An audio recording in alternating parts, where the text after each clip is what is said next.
Getting through the 21st century. We'll talk more about that as we go throughout the evening. OK, we will. Now, with a large chunk of Europe's gas supply flowing through the Ukraine, recent events are raising concerns yet again about the future of our gas bills. Well, Tony Livesey has been to Lancashire as oil and gas exploration company Quadrilla try and convince the local community that fracking could be beneficial for everyone. In December 2012, the government lifted its temporary ban on hydraulic fracking for shale gas.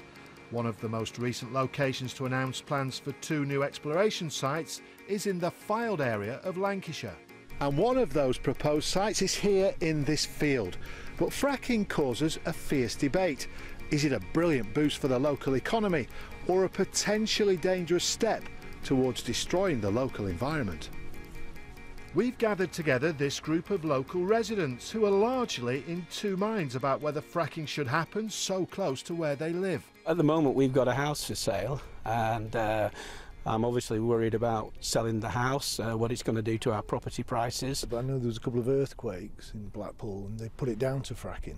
Very much on the fence. I'm certainly not anti or pro, but I have strong concerns. We've brought them to see firsthand the proposed fracking site and meet the people spearheading campaigns for and against it. Putting forward the case for fracking, Francis Egan, the head of Quadrilla, the energy firm planning to drill this site. And arguing against is Helen Rimmer, a campaigner for Friends of the Earth. Right, so this is the spot. Just explain to us what you plan to do here. So the site will be in this field. It'll be about the size of 2 football pitches and we will put the drill rig just about here. We drill down vertically for about 2 kilometres and then we turn and drill horizontally for 1.5 kilometres.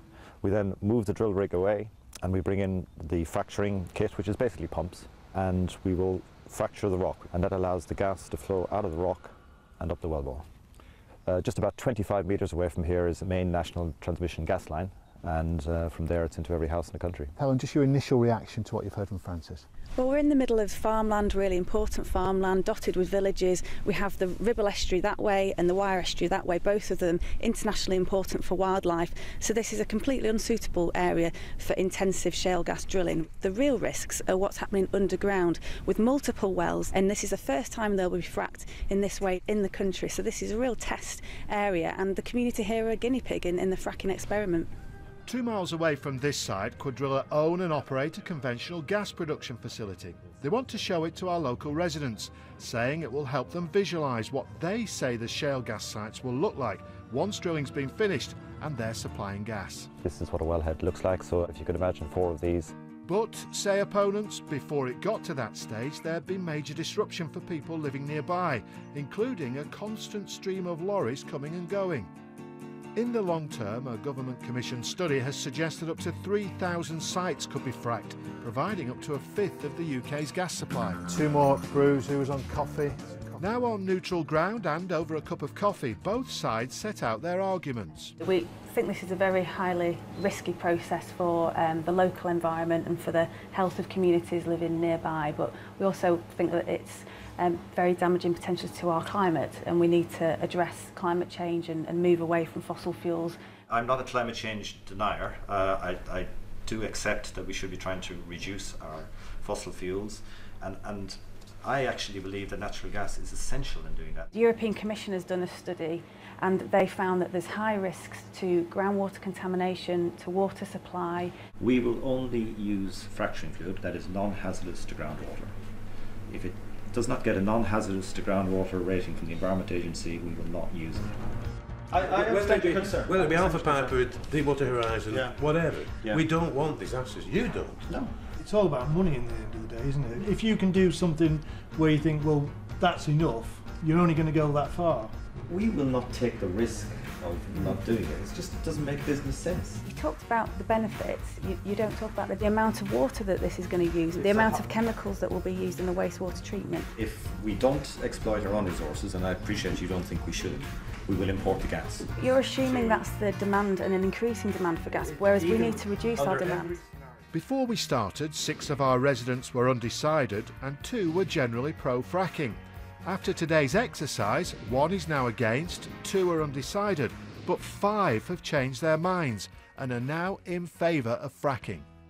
All our residents seem to have benefited from their fracking lesson, but you know, it's an issue that's always going to divide opinion and spark debate, and don't think you can leave them to it. The government suggests over the next 2 years there could be 40 exploratory drills right across England. Fracking could be coming to a field near you very soon. Well, Lucy joins us now because we are going to explore this a little bit further tonight, asking you what you think about this. But, Lucy, to start with, it's fair to say that fracking is becoming a bit of a misused term, hasn't it? Yes, I suppose it's been used for everything when it probably means something quite specific. So if you look at hydraulic fracturing, which has actually been used in the oil and gas industry for probably 3 decades in the UK, but the one that's really contentious, the one that people are really talking about in this topic, is when we're talking about shale gas. So we're not talking about the conventional reserves, which might be coal seams, for example, but they're talking about shale. That's the big topic. The other thing is that the drilling, except for one instance, which was stopped last year near Blackpool, has actually been not for shale and has been exploratory. Right. So it's just seeing what's down there, first of all. So people are using it for everything. It's actually quite specific. Right. Glad you cleared that up. I think of it as high colonics for the Earth. Nice. That's actually a brilliant description. Well, that's perfect. Yeah. Slightly revolting, but kind in of the water brilliant. and get out what you... Cut to the chase. Mind you, what you're extracting is what you actually want, as opposed to the other way around. I think that's a good thing to put in your car after the colonics. What else are you going to do with it?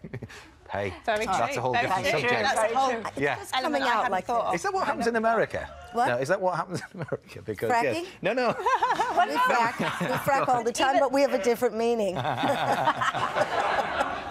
But talking of America, I mean, it has really worked out there, hasn't it? Yes, I mean, it's perceived as being very successful in America. So you've had people's energy bills have been lowered, in some cases up to 40%, which is obviously a massive thing. Yes. The job market, indirectly and directly, there's been 1.7 million jobs created. But America's a very, very different case, as we have just established. We're talking about fracking on a massive scale, so 40,000 wells by 2011. You know, in 2008, I think they counted all the wells in Europe, and I think we were up to 30. Also, it's different legally. If somebody comes into your backyard in America and says, hello, I would like to explore this for possible fracking, you say, thank you very much. How much? Because I own it, so that's great. Here, subsoil gas reserves are owned by the state. So it's a little bit, well, it's very different, actually.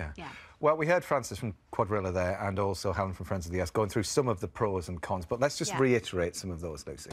OK, well, let's start with the cons first, OK? So pollution is the thing that Helen was talking about in the film, and people are very concerned about water. As I think she said, it takes billions of gallons of water to do fracking. There's going to be wastewater. Additives are added during the process, but there's also naturally occurring chemicals. You're bringing that water to the surface. It needs to be dealt with. Can treatment centres get rid of stuff like radon?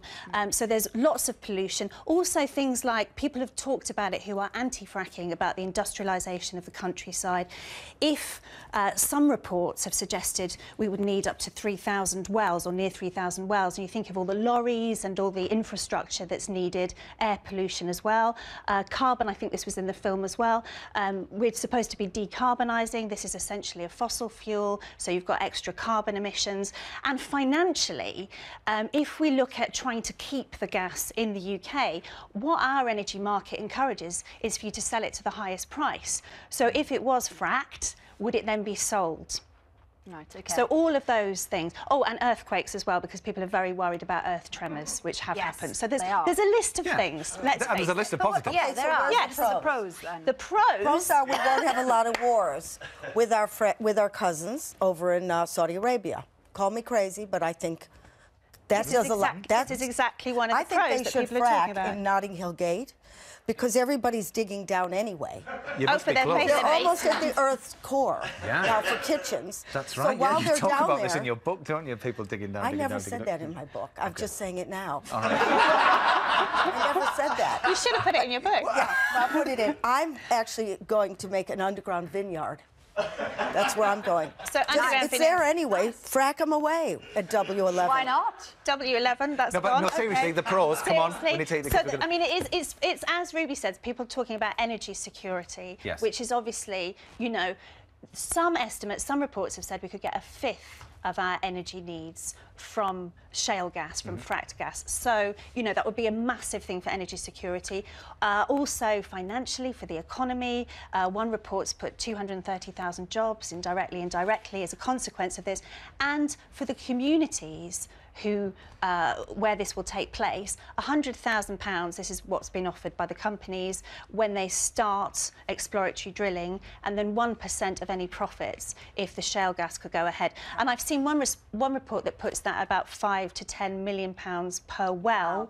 Not to be sniffed at, then. Over 25 years. Exactly, exactly. Well, this leads us to tonight's vote. We are asking you this question. If your community benefited financially, would you be in favour of fracking in your area? You can sign in and vote online free at bbc.co.uk/The One Show, where you'll find all the terms and conditions. Alternatively, you can text. So if you are in favour of fracking, especially if it meant some extra cash for your local community, then text sure yes.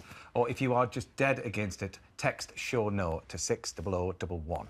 Texts will be charged at your standard message rate, and texts are capped at 1 text per number. Yeah, and if you do have any comments on this as well, then why not send us an email to the usual address. Lucy, thank you very much. We will see you for the results See you later on. We will. Now, Ruby here has met her fair share of Hollywood's biggest stars,